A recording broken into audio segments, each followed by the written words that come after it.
Howdy everybody, this is Omar, your Audio Amigo, back with another Audio Amigo review for you guys. Apos Audio is a popular online audio storefront, and they're very well known for their Apos X line of sort of community-driven products. Along with some keyboards, they've also spawned things like the R70X Refine, the Gremlin Tube Amp, and the SJY Horizon Closed headphone. This time, however, Apos has decided to try their hand at a community-developed IEM, and this is it, the entertainingly named Rock Lobster, a single DD IEM priced at $60 US, with a tuning inspired by the community and pretty cool looks, if I do say so myself. Does the Rock Lobster have what it takes to mix it up with the other popular IEMs at this price point, or do they need to go back to the drawing board for this one? Well, let's find out. First, however, a quick disclaimer, Apos did not send me these for review. I bought these at full price as soon as they released. In the past, however, Apos has supported the channel by loaning me products for review. Since I paid for these and they don't know that I bought them technically, at least as of writing on the script, this video should just be like any other video where I review an IEM that I purchased, but I did want to disclose the relationship that I have with Apos just so that you guys are aware of it. Thank you so much.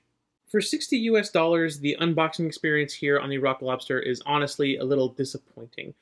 Inside you will get the IEMs, you will get a cable, you will get a little information card on how to hook up the cables, and you get 3 sets of ear tips in this sort of wide bore silicone material in small, medium, and large. That's it. They do offer a leather clamshell case, but that is a $40 add-on. This leaves the Rock Lobster feeling more like a budget IEM compared to its peers in the price range. A leather carry pouch and a second set of ear tips would have gone a good way to sort of fix this sort of thing. I know they tuned the IEM with this ear tips, but a second set would have been nice to give the end user a bit more flexibility if these don't fit them perfectly. A decent pouch as well in the packaging would have just been nice so that people could carry them around in their pocket without having to worry about getting dust or dirt in those nozzles. And then they could have upgraded to the clamshell case if they wanted to. But yeah, it's a little disappointing. I understand why they did it. They wanted to make something that was as high quality in the shells as they could without having to raise the price for the accessories, but compared to, like I said, other things in this price range, it is a little bit Spartan. Let's take a look at the cable. The cable is available in both 3.5 and 4.4. You can get both of them for a $10 upcharge, which I don't think is too bad, honestly. The cable here reminds me of the cable on the Plutus Beast, but in a much nicer, like, black color. It's a 4-wire weave with black plastic installation and metal hardware. The amp connector feels really nice with these rings on it for better grip in stubborn amps or in more difficult players. There's no branding or logos on it anywhere, but it feels fine. Y-split, also not branded, also features those nice little concentric rings for easier grip. The chin slider, as I pull it out, also manages the cables okay. You know, once you put some tension on it, it's going to stay put pretty well. And of course, it sits flush against the Y-split, which is really all I care about. The ear hooks here are comfortable, and bonus points for having the 2-pin connectors also match the rest of the hardware. The stereo indicators, as you can see, are very clear and easy to read there. A colored ring would have been nice, but honestly, these are super easy to check out. The connectors don't 100% sit flush with the IEMs, but it's close enough to where I'm not really going to complain about. Overall, honestly, I kind of like this cable. The metal hardware feels nice. It doesn't exhibit any memory or sort of bad behavior. It feels nice in the hands. It wraps well. It doesn't get in the way of me when I'm using it. I think it feels suitable on the Rock Lobster here. As far as the build quality goes, the Rock Lobster features these full 3D printed resin shells with a very nice decorative black faceplate.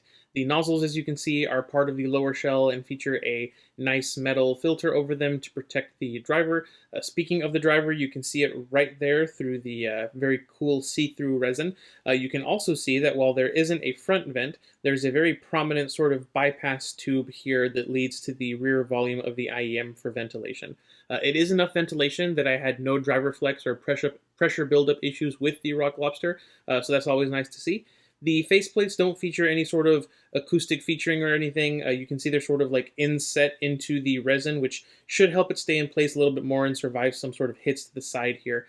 They have a nice premium feel to them with this translucent red finish. The 3D printing is of high quality and the resin they're using is also nice. I expect these to be nice and durable and last about as long as other IEMs built this way. But let's go ahead and see what's inside these translucent red shells. Inside the Rock Lobster sits a single 10mm dynamic driver with a liquid crystal polymer diaphragm. Being full resin, the weight on these is nice and low at less than 4 grams a side, and the overall weight, including the cable, is under 30 grams. These are also super easy to drive, with none of my low-powered sources really struggling to push these at all, and also, being a single DD, these don't really change sound with impedance adapters or higher output impedance sources, so you should be fine with whatever you've got lying around. The nozzles here are right at 6mm wide at their widest point, so nothing too enormous or crazy for your ear tip selection, and overall, these look and read just like a spec sheet for a standard single DD set, which is what you want to see in sort of a all-rounder type IEM. But now it's time for the cool wall, and I think Apos, as I mentioned earlier, has done pretty well here. The red translucent resin that they chose to 3D print these shells out of, I think looks really nice. You can make out a couple of 3D print lines that y'all know that I really like to see.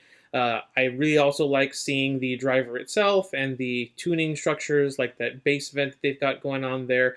I think it's quite nice. The arthropod style, like carapace plate that they've got here really fits the theme, and the red and black look I think is pretty fun, kind of like a lava lobster theme going on here. These are an easy cool, as I mentioned earlier. I think Apos did a good job matching the design to the name. Yeah, good job, guys. But let's see if the nautical stylings of the Rock Lobster here will be a hit with the Council of Ladies, and it looks like we're off to a rough start. Only 2 of the ladies think these are pretty, with 3 votes for not pretty. Interestingly, however, that verdict sort of flips when I ask them if these would earn a compliment or a comment from them. So at least they're an interesting design that would provoke conversation, even if they're not straight up pretty. Looking at their thoughts, that seems to be the case. Dragon's Belly is an interesting one. I actually like that a lot. That is sort of what it looks like. There are a few who don't really like the color scheme or the overall design, but I would say that these did maybe slightly above average with the ladies. I quite like the design, and I think they did pretty good, so yeah. Comfort here on the Rock Lobster will be a contentious area for some people. As you can see, the Rock Lobster has gone for what is a very semi-custom sort of shaped design on the shells. You not only have a wing with a prominent sort of valley and bulge here, but you also have a sort of bulge right there at the side, and you can see the angle that the nozzle is at is sort of off-center from the sort of tip of the IEM here, meaning that some people are going to have a little bit of problem with this area here. These wanted a very deep seal in my ears with my standard testing ear tips, at least to get a solid seal for me. And even then, I did find that they did need a little bit of babysitting from time to time. I would have to wiggle them so that these bulges would fit in my ear a little bit better. I was able to wear them for longer periods of time with no soreness on the inside of my ears, but again, I did find that I needed to adjust these in my ears a bit more often than with other IEMs. You're going to want a strong seal with these, as with most IEMs, to get the best bass performance here. I did find that as I would lose the seal, the bass performance for these, and any IEM really, would just sort of jump off a cliff. The Rock Lobster is particularly sensitive to that sort of thing, and that was further confirmed by my wife, who gave these a score of bad on the tiny ears test. All it took was a single smile to cause these to slide and pop out of her ears completely. The very same wings and bulges that helped to keep it in my ear worked against her and ended up pushing them out of her ears. Like with most semi-custom shaped shells, these are definitely going to be a try before you buy sort of thing, so tread carefully, especially if you have a history of your ears not playing nicely with sort of semi-custom designs like this. You might want to try to audition these first. They take them to shows and things, so send them an email and see where they're going to be having these out for display, and maybe you can try them on and see if they fit you well enough. But now let's go ahead and get into how these sound. Apos has been talking about how their tuning delivers for rock, punk, metal, and indie tracks with spacious, clear, natural mids combined with deep bass and sparkling treble for an energetic listening experience. Do they actually deliver on those promises?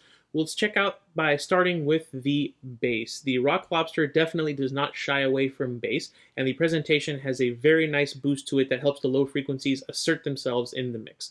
The sub-bass notes and oscillating drops in Roughneck, for example, they are rendered very well by this little driver, and the energy of the mid-bass drops in that same track is very punchy and fun. It's not too energetic to the point where I think the drops sort of blend together or smear together and become one giant sort of thing. Each individual drop has really nice texture. The attack and decay is good, as is the overall texture. Bass guitars and kick drums have great energy to them. There's nice buzziness and punch to the strings. The bass line and drums in You Should Be Dancing, for example, it has that nice bouncy disco feel to it. They don't feel like they start to get drowned out by the vocals or the strings once the track gets busier or once it gets going. The bass here on the Rock Lobster, I would say, is boosted in what is a fun and pleasing way, but I don't think this is a full-on bass hit IEM or anything. The mid-range on the Rock Lobster here is a little bit warmed up by that energetic bass boost, but it isn't in what I would say is an annoying or unpleasant way. Rather than being thick or soupy, the lower mids are warmed up just enough to give the range some body to the sound. Clocks, for example, you have the piano, the bass, the drums, and guitar. They're all very well separated. The synths don't lose that ethereal quality they're going for, and the vocals here are very clean and impactful. The bass has not husked over or darkened female voices at all either. Akase Akari sounds tonally correct with her very soft-spoken vocals and sort of whispery tonality, and while the big drums behind her are super thumpy, it doesn't really distract from her more intimate vocal presentation. She doesn't come across as nasally or shrill or annoying sounding, and while I wouldn't say that she sort of sits in front of the instrumentation, I wouldn't also say that she's recessed. It's not really a spotlight on female vocals. The whole mid-range is just very well balanced, and I feel that while there is some tonal affectation from the bass boost going on here, it's in the more pleasant sort of warm-bodied way as opposed to getting things too smeary or muddy or warmed over, if you will.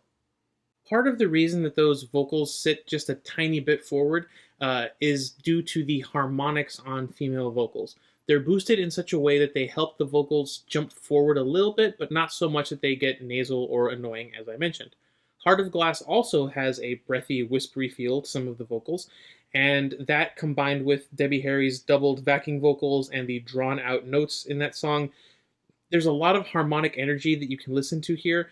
The Rock Lobster doesn't really come across as sibilant or overcooked with those harmonics at all. The S&T notes are fine to my ears, even at higher volumes, and I didn't feel annoyed by the tonality.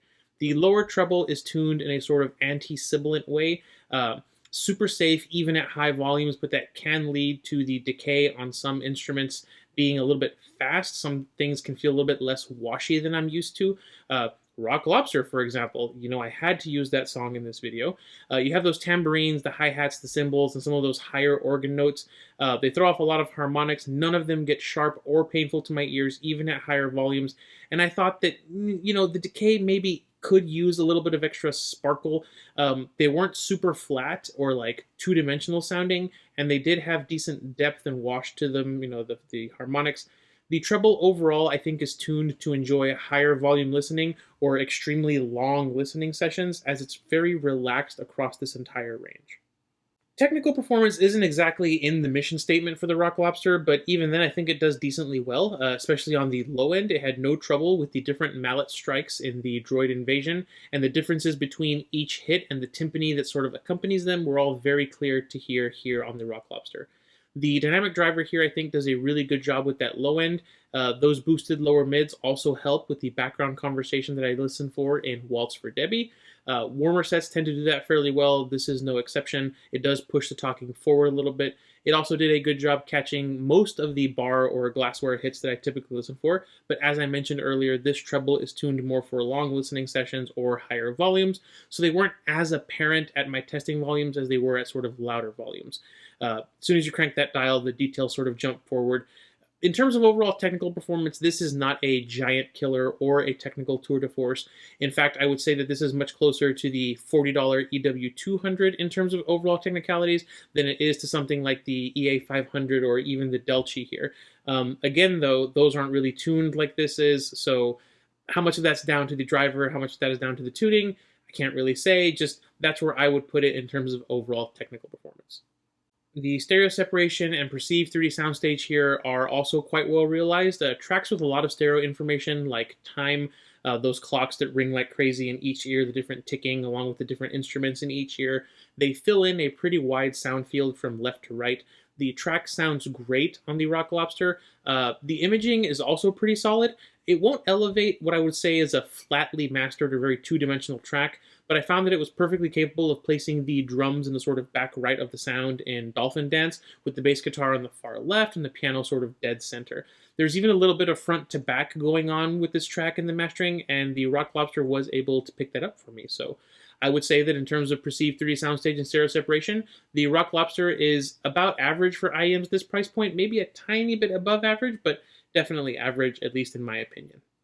Looking at Apos's goal on their website and the sort of mission they set out for themselves, I think that they have basically succeeded. The mids are clear and spacious, the bass digs deep, and while the treble is a bit more subdued than I think I would prefer, it has enough sparkle so that cymbals and instrument harmonics don't sound flat and lifeless, which is really all I would want in a relaxing set like this. The Rock Lobster represents a very popular and, in my opinion, kind of common tuning. It's that crowd-pleasing, warm, neutral tuning with boosted bass and enough upper mids and treble that things don't come across too bottom-heavy or dark.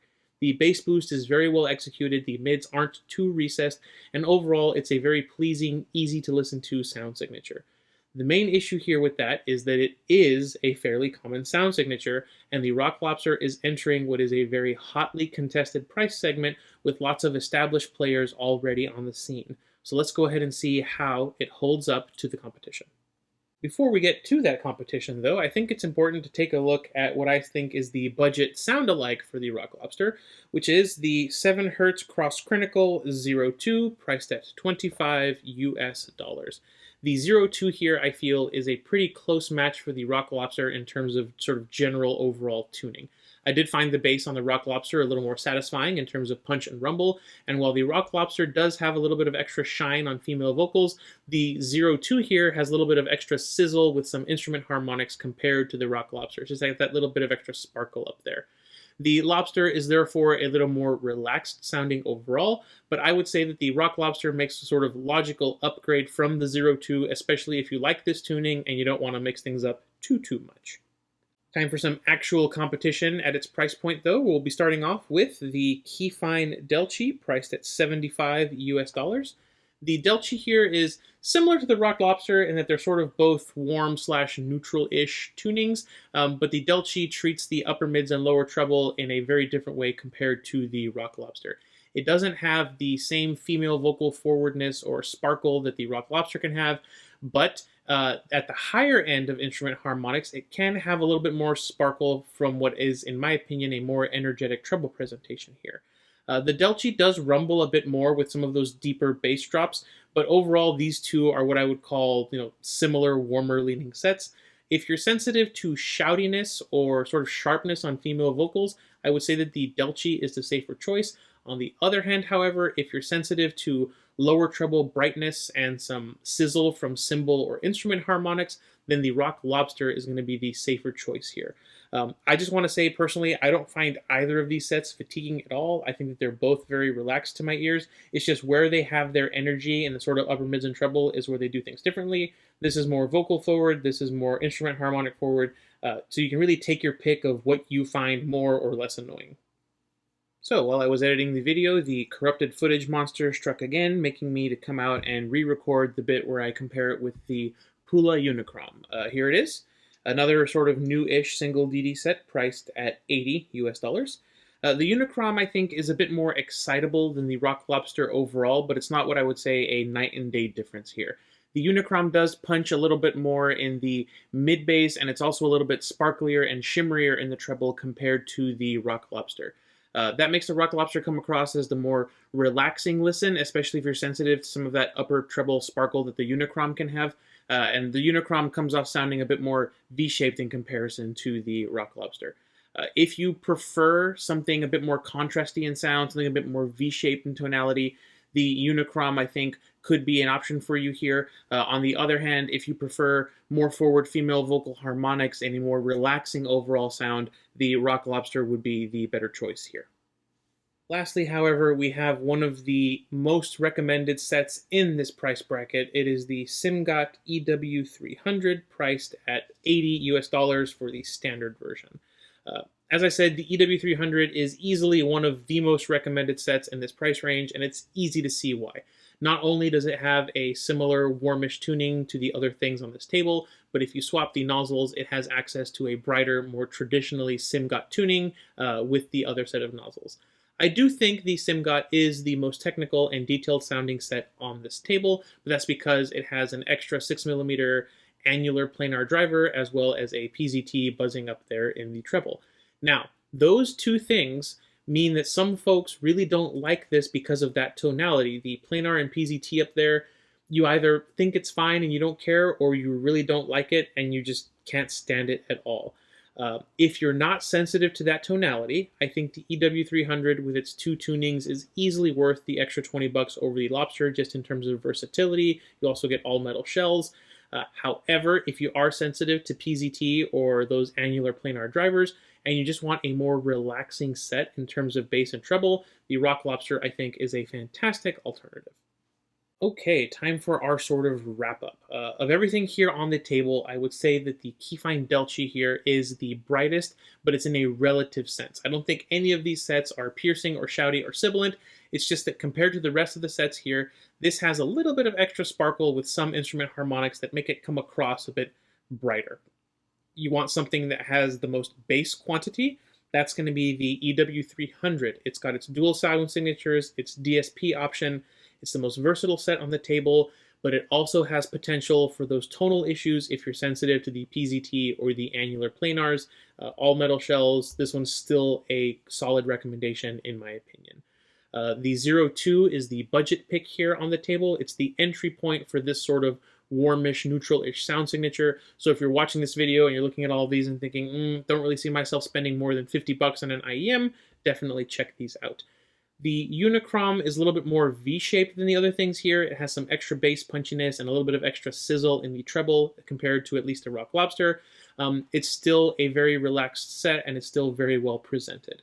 The Rock Lobster then is, of sort of a group of relaxing sets, the most relaxed here. In terms of tonality, it doesn't really stick out in one way or another, and that could be a good thing. In terms of accessories, it's much, much closer to the 02 than any of these competitors that come with either modular cables or swappable nozzles or hard cases. But this also is between $15 and $20 less than all of this competition. And if you're on a budget, that can be a pretty big chunk of change. All right then, let's go ahead and pull up the Audio Amigo Arbitrary rating scale and find a place for the Rock Lobster from Apos Audio. The Rock Lobster is not going to dominate this competitive price range, but I don't think that's what they set out to do here. This is not the most technical IEM in the price range, it's not the most generous accessories in the price range, and the fit here can be tricky at best and downright uncomfortable at worst. What the Rock Lobster does provide, though, is a combination of relaxing treble and forward vocals that means that it's essentially what it says on the box. It's an IEM tuned for rock, pop, and all the genres they have listed on their site and a little card on the inside there. Is it the best IEM in the price range? No, but it's one of the friendliest IEMs when it comes to turning up the volume and really jamming out. The treble is really chilled out, and at higher volumes, the details do come forward. It manages all of that while still having those nice, slightly forward vocals, and while the accessories package is really Spartan, it's also $15 to $20 less than its primary competition, meaning that if money is tight, it can be a very budget-friendly alternative. Overall, I find myself really liking the Rock Lobster. I wish the fit was a little bit easier for me, but I think that it is a good value IEM and it is worth a look if you're shopping in this price range. I'll be putting it in the but I like this tier. I do wish that it came with even just a simple sort of leather carry pouch or even a cloth carry pouch. I think it would really help the value proposition go from meh to sort of decent. As it stands, I do think Apos has a great little IEM on their hands here, and if you already have a case or ear tips from a budget set that you've had for a while, I think this could make for a good upgrade. But there I go, getting ahead of myself again. Who do I think should buy the Rock Lobster? Well, I think this isn't really the best choice if you're looking for an IEM starter kit. You only get one set of ear tips. If those don't work for you, you're going to have to be buying another set, and the lack of a carry case isn't going to be ideal if this is going to be your first IEM. This also isn't the most technically performant IEM at this price range. So if that's what you're looking for, I would look elsewhere at a hybrid or a tribrid in this range. This also isn't what I would call a neutral reference. So if you're doing music production and that's what you're sort of looking for, you should really look elsewhere. However, if you have something like a 02 and you want a familiar sounding upgrade that will still be a relaxing do-it-all sound signature, this will make a lot of sense as a sort of step-up all-rounder IEM. This also makes a lot of sense if you already have something like, for example, the Truthier Hexa or the RDT10, something that's overall more neutral in sound, something overall brighter, and you want something more of a sort of affordable all-rounder for more casual or relaxed listening sessions.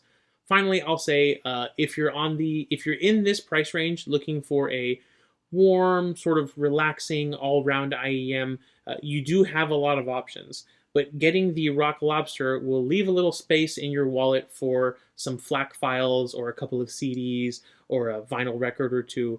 I will also say that Apos has assembled playlists on the major streaming services to accompany this IEM. I do think that's a nice touch when stores do that. It gives you kind of a guided listening experience for an IEM. It's like going to a restaurant and getting like a tasting menu or something. It's just something I like. It shows that they care a little bit about the type of music and the people who buy these. I like that. But that's going to do it for the Apos X Rock Lobster. It's a pretty solid little IEM. I know that they're working on a triple dynamic driver set tuned for jazz called the Blue Velvet. I thought the prototype sounded pretty good. I heard it at CanJam. Next time, however, we'll be taking a look at Duckbloke's collab with Hiby's, the MK12 Tourist Duckbloke edition. That's an interesting set, so stay tuned for that. As usual, thank you all so very much for watching. Huge shout out to the Compadres Club members here. Remember, $5 a month, you get to decide what I review with your money, and you help make the channel more independent, less dependent on samples and tours and that sort of thing, which I very, very much appreciate. I really hope you enjoyed the video. I hope you have a wonderful rest of your day. This has been Omar with Audio Amigo Reviews, and I will catch y'all next time.